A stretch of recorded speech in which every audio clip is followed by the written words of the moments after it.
રાજકોટમાં લેઉવા પાટીદારની વાયરલ પત્રિકા કાંડમાં નવો વળાંક આવ્યો। વાયરલ પત્રિકા મુદ્દે પરેશ ધાનાણીના ભાઈનું નામ ખુલ્યું છે।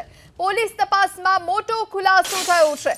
પોલીસે પરેશ ધાનાણીના ભાઈ શરદ ધાનાણીની પૂછપરછ કરી હોવાની જાણકારી પ્રાપ્ત થઈ રહી છે।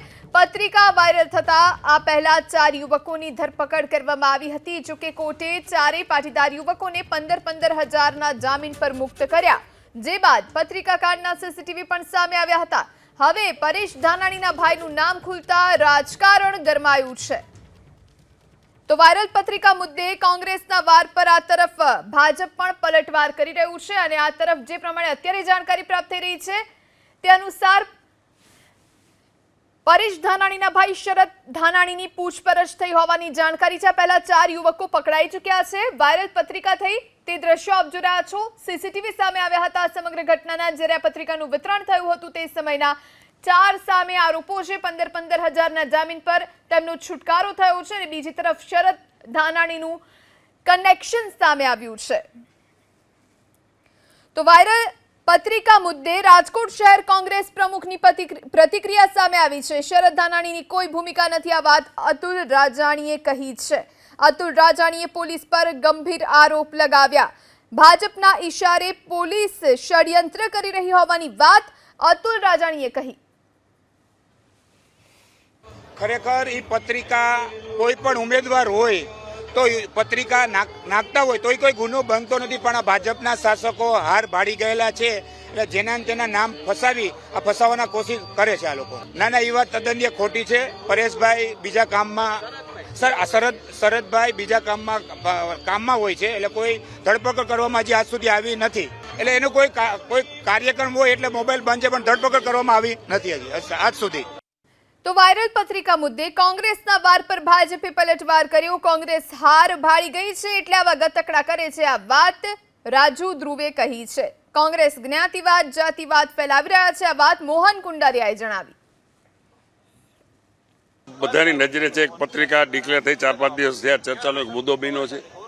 એની અમારા શહેર ભાજપના પ્રમુખે ફરિયાદ પણ લખાવી હતી કે જે કોઈ લોકોએ સમાજ વચ્ચે આ વૈમનસ્ય પેદા ન થાય એના માટે આની સત્ય તપાસ થવી જોઈએ। એ તપાસના અનુસંધાને પોલીસ કાર્યવાહી કરી રહી છે। આજે મેં પ્રેસ મીડિયાની અંદર વાંચ્યું છે કે પરેશ ધાનાણીનો ભાઈ પણ આમાં સંડોવાયેલો છે।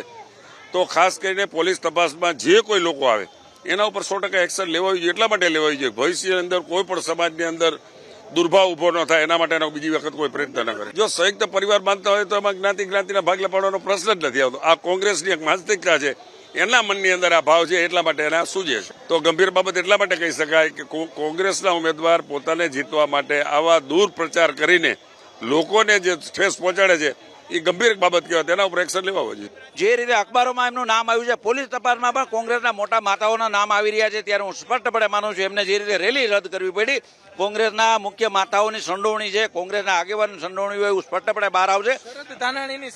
મને એવું લાગે છે કે કોંગ્રેસ જે રીતે હતાશ થઈ ગઈ છે, જે રીતે વ્યાકુળ થઈ ગઈ છે, જે રીતે એ બેબાક નિવેદનો કરે છે, જે રીતે કોંગ્રેસના લોકો પરાજયને સ્વીકારી નથી શકતા, છેલ્લા 30 વર્ષથી સત્તા વિમુખ થઈને ગાંગી થયેલી કોંગ્રેસ ગમે તે પ્રકારનું સમાજને ભાગલા પાડવાવાળું દુષ્કૃત્ય પણ કરી શકે છે।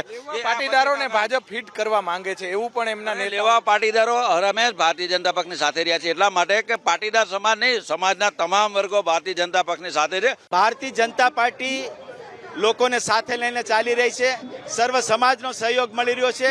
કોંગ્રેસ આવા હીન પ્રયાસ કરીને વેરઝેર ફેલાવવાની રાજનીતિ કરી રહી છે, ત્યારે કોંગ્રેસના જ વોર્ડના પ્રમુખ, પ્રદેશ મહામંત્રી, યુવક કોંગ્રેસના મંત્રી એમની ધરપકડ થઈ સામે જોઈ। કોંગ્રેસના જ કાર્યકર્તાઓ આ પત્રિકા વેચતા હતા અને આ તપાસ થઈ રહી છે। દૂધનું દૂધ પાણીનું પાણી થશે ત્યારે સમગ્ર પ્રકાશ આવવાનો છે। આપને સૌ લોકો પોલીસ તપાસ કરે, પણ જે રીતે આ બનાવ છે એના જ પરથી લાગે છે કે ભારતીય જનતા પાર્ટી જીતી રહી છે, કોંગ્રેસ હાર ભાળી ગઈ છે।